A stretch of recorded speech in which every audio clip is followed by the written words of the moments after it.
C'est l'été des comics, c'est une occasion en or de regarder ensemble dans le rétroviseur et faire le tri parmi les centaines de comics sortis depuis le début d'année. Parmi ces centaines de comics, certains sortent du lot, certains sont meilleurs que d'autres et certains nous procurent un plaisir de lecture infini, avec évidemment des surprises, avec de l'émotion et avec évidemment ce bonheur de découvrir des choses nouvelles et qui nous passionnent. Alors nous allons découvrir dans ces émissions bien entendu des comics qui sont déjà sortis, des comics dont on a déjà parlé, mais des comics qui méritent d'être remis en avant et peut-être d'être découverts. Peut-être que vous ne les avez pas lus, peut-être que vous êtes passé à côté, peut-être que quand ils sont sortis vous aviez autre chose à lire et à acheter.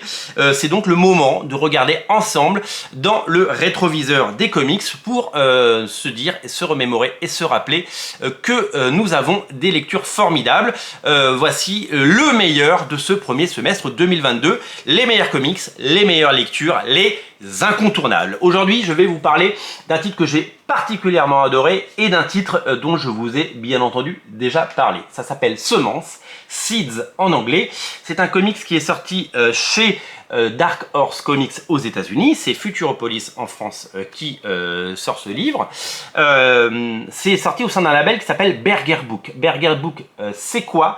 Berger Book, c'est l'imprint, c'est-à-dire le label, on pourrait dire, créé par Anne Berger, qui est l'ancienne éditrice de Vertigo. C'est elle à qui on doit le label Vertigo et les séries cultes Vertigo que vous avez certainement lues au fil des ans, que ce soit Fables, que ce soit Preacher et Sandman, toutes les séries Vertigo qui vous ont passionné. Le label Vertigo n'est plus, mais Anne Berger est partie chez Dark Horse pour créer ce label et proposer des projets d'exception. Et là, quand il s'agit de projets d'exception, eh bien, on a évidemment quelque chose de particulièrement savoureux à se mettre sous la dent. Les auteurs s'appellent Anne Nocenti, vous la connaissez Anne Nocenti, elle a notamment fait des épisodes de la série de la série Daredevil, hein, évidemment. Elle a pris la suite de Frank Miller et elle avait avec brio, elle a pu raconter le destin et des histoires fabuleuses concernant Anne Nocenti, concernant Daredevil. Et Anne Nocenti, elle a également fait une mini-série sur Longshot, le personnage des X-Men que vous connaissez peut-être.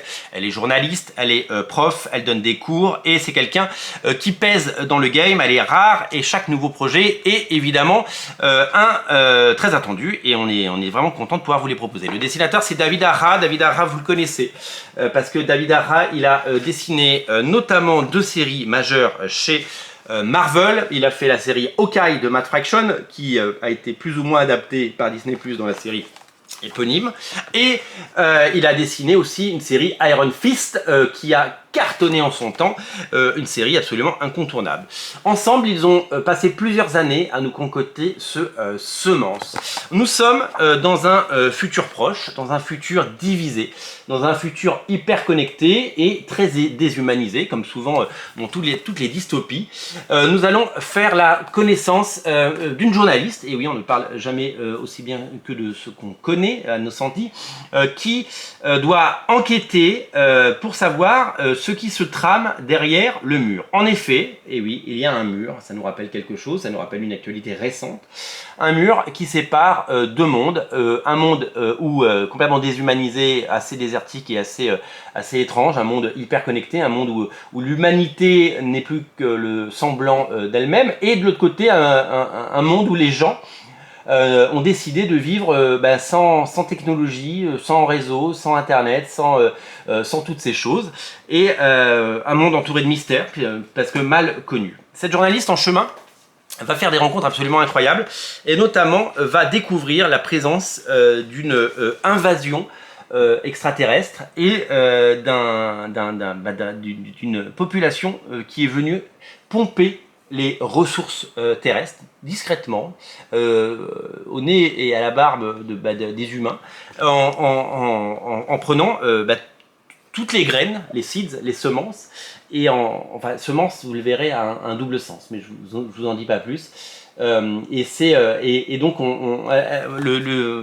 elle va être tiraillée entre son envie, voilà, elle est journaliste, est-ce qu'elle doit dévoiler à la face du monde sa découverte ou pas, et donc elle va évidemment se déchirer avec son éditrice, et donc nous allons découvrir un monde un monde assez bizarre dans lequel des pressions sont faites et l'intégralité d'une journaliste va être évidemment mise en question. Nous allons donc découvrir ces extraterrestres, nous allons découvrir évidemment ce monde absolument génial. C'est un comics d'une centaine de pages, mais d'une densité absolument fabuleuse, avec une grande profondeur sur le monde d'aujourd'hui, une réflexion sur nos comportements, sur le bien, le mal, et sur la fragilité de notre planète, et sur évidemment le monde à travers le monde que nous voyons à travers les yeux et à travers les médias et à travers ce qu'on nous propose.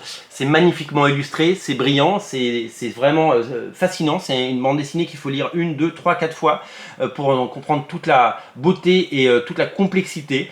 C'est véritablement un phénomène et c'est une des lectures que j'ai préférées cette année. Voilà, c'est à découvrir bien entendu sur originalcomics.fr. Ça s'appelle Semence.